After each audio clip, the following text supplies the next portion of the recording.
Hello everyone and welcome back to another video. Today our topic is protists. So let's get right into this lesson. So protists are actually single-celled eukaryotes. So they're still organisms, they're still alive, it's just that they only have one cell now. And they fall under the kingdom Protista. So protists must be very important if they have an entire kingdom to themselves. Because they don't fall under the animal, the plant, or the fungi kingdom. So they must have a few special characteristics. So let's get deeper into that. So how are protists actually related to other eukaryotes? As indicated by the title of this video, protists were the first eukaryotes. And genetic study indicates that eukaryotes actually evolved from prokaryotes, which are single-celled organisms or protists. However, you might be thinking that most protist groups have remained unicellular because, as I mentioned, protists are single-celled. So unicellular also means single-celled. But despite this, a couple of these protist groups must have evolved and produced organisms from their lineage that have developed true multicellularity. And multicellularity means eukaryotes, so the ancestors of plants, animals, and fungi. So they were, in fact, the first eukaryotes, protists. So let's get into how protists move, because they're single-celled, so it must be hard to move. Well, there's one of two ways, or actually there's two ways that they can move.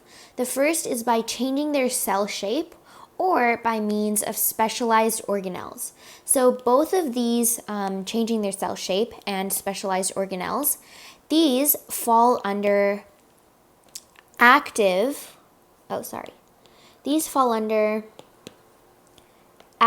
movement. And we'll go over passive movement in the next point. But active movement is when the protist actually uses its cell shape or specialized organelles to move around. Means that it's actually think of it as putting in work to move around instead of letting other factors such as environment or organisms move for them. So by changing their cell shape or by means of specialized organelles, protists can move. And since protists don't have any structure, just like plants have a cell wall, protists don't, so they can easily change their cell shape and manipulate their inside so that they can change shape in order to move. On the other hand, there's organelles like cilia or flagellum. The singular form of flagella is flagellum. And cilia are small hair-like structures on the outside of a protist. So I'm just going to label it on this. And by the way, this protist is called paramecium. My pen size is a little bit too big. Okay, so this one is called paramecium, and it's a protist.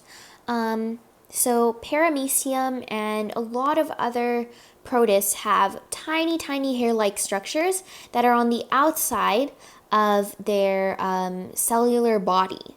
And these cilia can only be seen using a microscope.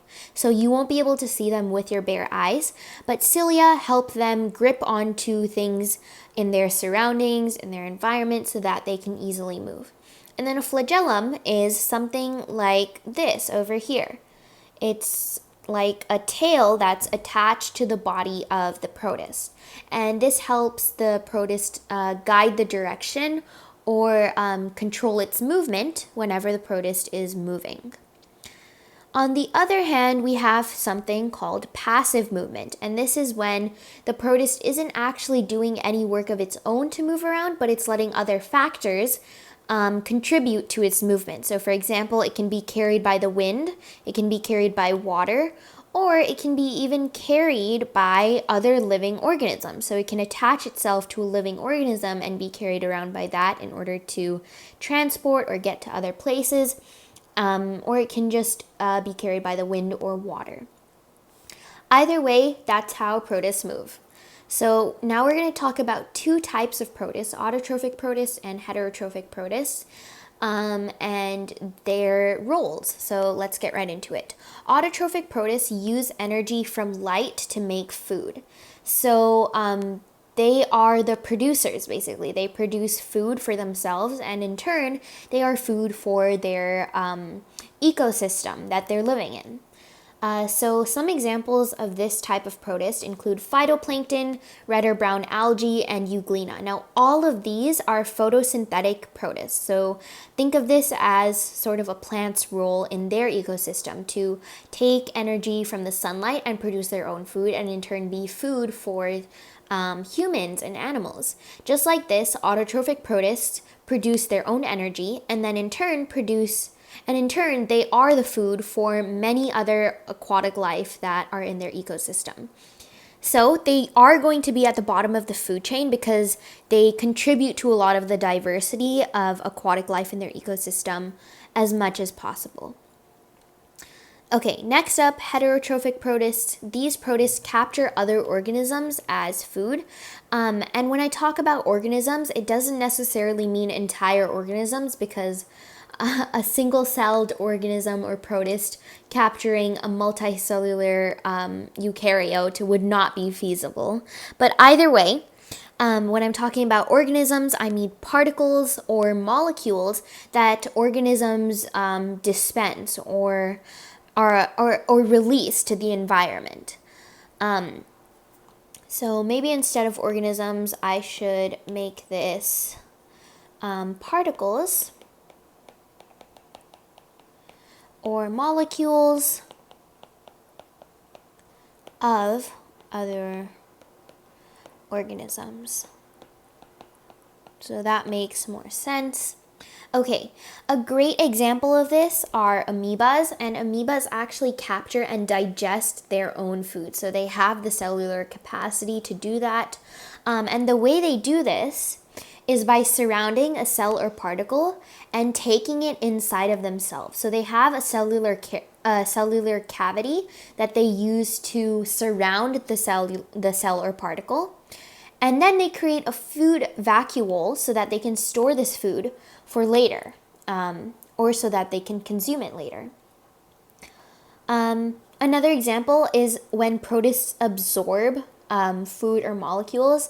So they absorb molecules that other organisms have released into the environment. As I mentioned before, the particles or molecules of other organisms, they sort of absorb it by their cellular cavity that they open up in order to take in food.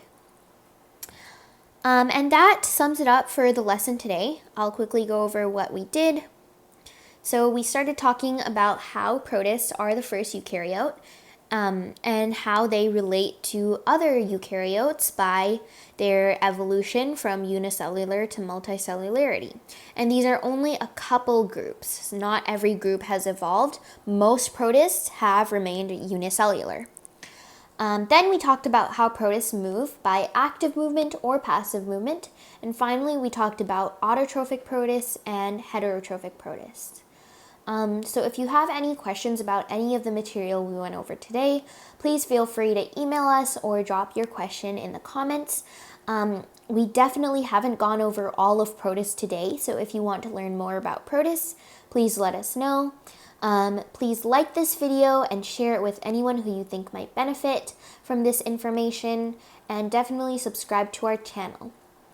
Be on the lookout for new videos coming out this week.